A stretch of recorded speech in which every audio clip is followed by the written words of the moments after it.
Hello.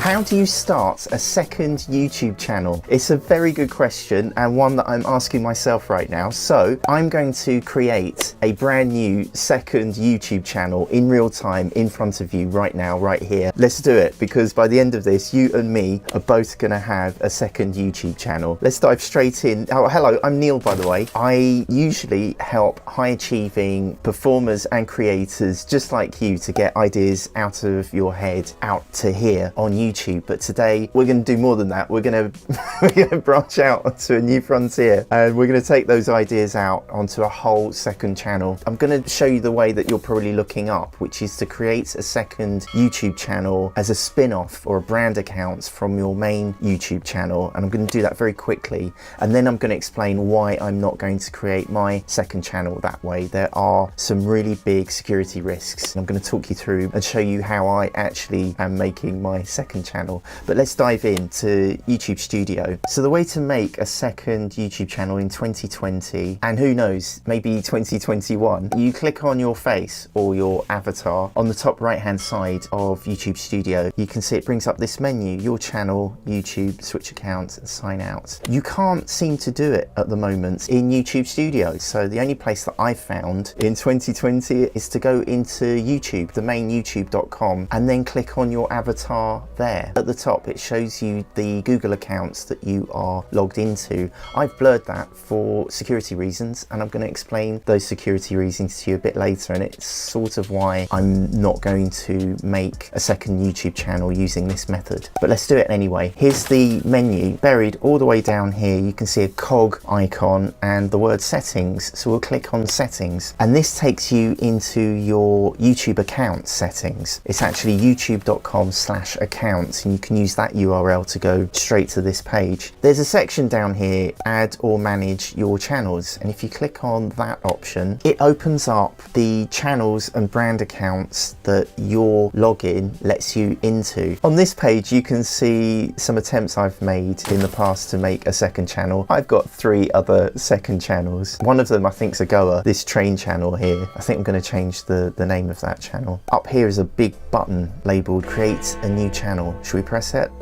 Boom. It opens up this page, brand accounts. What on earth is a brand account? This brand account can have a different name than your personal account. Your YouTube login gives you one personal YouTube channel. As soon as you want to make a second channel or more YouTube channels, they have to be brand account channels. So you can give the YouTube channel a name, my super awesome second YouTube channel. And then when you hit create, boom, my super awesome second YouTube channel. So you can customize the channel and upload some channel art. And there's a friendly message: upload a video to get started. So you can upload your first video immediately. And over here is the YouTube Studio button, and your channel dashboard looks the same. The way that you jump between your main channel, your first channel, and this second channel is with the avatar in the corner. So it's given me an M because the channel is called my super awesome second YouTube channel. And if I click on that, it gives you the options for this channel. One of those options is switch account, and this menu brings up all the channels that are linked to this account. If I click that, I return to the YouTube Studio dashboard. I do not think you should make a second channel that way. I think I need some scary music or some sinister music. Yeah, that should do the trick. There have been some really high profile examples of big channels that have been taken over by hackers or phishing attempts. The links are in the description, and basically hackers have used their channels to push some spam accounts to make money. But this has also been happening to some very small creators as well. It's just that we don't get to hear about them because they don't have the profile of these large YouTubers. Nobody knows why, but it takes YouTube about 2 months to recover the account and return it to the owner. When the channel is handed back, it's completely wrecked because it's been used for spamming. All of its metrics have dropped. Sometimes the videos have all been deleted. This is a video by Roberto Blake. He explains the problem and he explains how it's happening. And it's pretty scary. These hacking attempts and phishing attempts manage to get around the security that YouTube says that you and I should have. I'm going to be following Roberto Blake's security advice with this. The first step is to log out of google.com or open up an incognito window so that in the eyes of google.com, you're an outsider. You can start a new life. From here, we're going to create a brand new email address that will only ever be used to log into the YouTube channel. No one in the world could take a guess at what this email address is. And to do that, if you click on sign in, at the bottom left here, you can see it says create account. Is it for myself or to manage my business? Nobody seems to know the best answer to this existential question. So I'm going to go to manage my business because I'm all about handling my business. And then for username, this is tricky. Don't give a username that a hacker or a phishing attempt can take a wild and crazy guess at. So my advice here is to not call it my super awesome second YouTube channel, which you can't do anyway because it's got to be 30 characters long. But you get my point. Don't call it the name of the channel. Call it something completely different and then make up a password. The next question that pops up is verify your phone number. Google asks you if you want to attach that phone number to this account. I think that might cause problems if you use your phone number for other accounts, so I'm going to skip that. Then you have to agree to the terms and conditions. Of course, we're going to read them. And you get this reassuring confirmation screen. Your Google account is all set. Now add your business profile. Well, I don't have one of those. So now you are into Google on this completely new identity, and that's the identity that we're going to use to create a YouTube account. So let's go to youtube.com. I'll click on the avatar in the top right hand corner, and we have the familiar menu options here. The top one is create a channel. Your creator journey begins, pursuing your creative passions. Do you create a personal account even though it's on a completely different email address? Do you create it as a personal account or as a brand account? But just to be on the super safe side, I'm going to create what's called a brand account. So create a channel using a brand or other name and picture. You can use your brand's name or another name. I'm going to call it IKEA-dad, and I'm going to tick this box. I understand I'm creating a new Google account. So you can see how this is like a Russian doll of accounts within accounts. Nice work.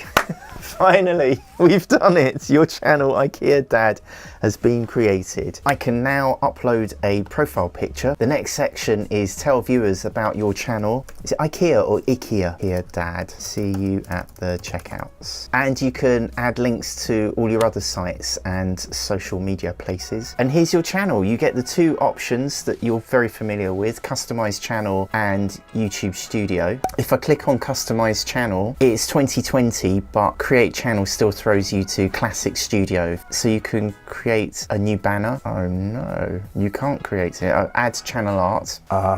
So I have this problem on my other account. I can't believe that I can't get in to upload a banner. Leave me a comment if you get this as well, because that sucks. Let's click on add channel art. It's the same problem. The only way I can get it to work is to go into a completely different browser. In this case, Microsoft Edge. From there, I go into YouTube again and sign in with my brand new Google login. Then I click on my avatar on the top right hand corner, then my channel, customize channel, and then I click the add channel art button again. And finally, the pop-up window works just as it should. So I can select a photo from my computer, upload it, and there it is, my lovely new banner for my new channel. And exactly the same as with our first channel, we can crop and resize this picture to fit all those different devices, hit save, and boom, there it is. Our banner art is finally on our second channel. Let's go into YouTube Studio. Hello, new YouTube Studio, yes. And all the settings are there. So we've done it. We have set up a second channel. How are you going to do it? Leave me a comment below. Are you going to go the first way, which is to create a second channel from your main channel, or you can do it my way and create a whole new identity and just make a clean start on a completely different identity? It'd be great to hear from you, and be great to see links to your second channel. Put them in the comments below. And of course, if you want to follow my IKEA-dad second channel, you can follow how my second YouTube channel does in real time, and I'll be posting updates on this channel. And I know that you'll want to know how much YouTube pays me per 1,000 views. That's on this video here. This is what YouTube thinks you should be watching next.